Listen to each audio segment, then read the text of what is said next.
Yana in Hong Kong. Another day, another chance, another daily working vlog.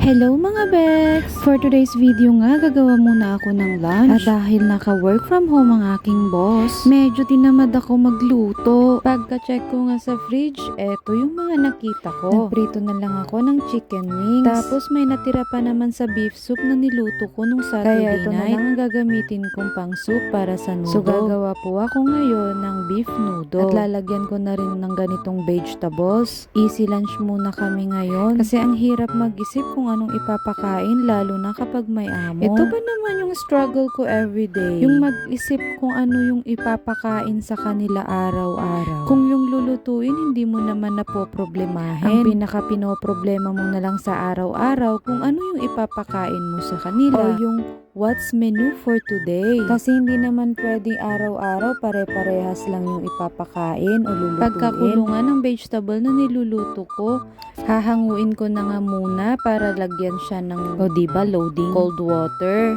Pagkatapos nga niya mahugasan, nilalagay ko na sa mga bowl namin. At kailangan kong hati-hatiin para fair and square. Ito nga sa soup na ginagawa ko.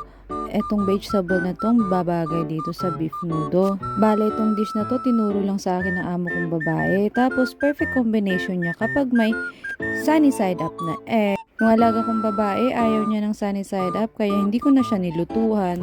Kaya nag-additional na lang ako ng chicken wings para naman hindi boring. So eto na nga ang aming lunch.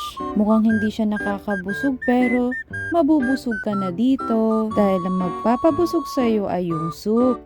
At eto na nga, nire-ready ko na para matawag ko na sila for lunch. At ipapakita ko lang sa inyo kung ano yung itsura ng aming beef noodle.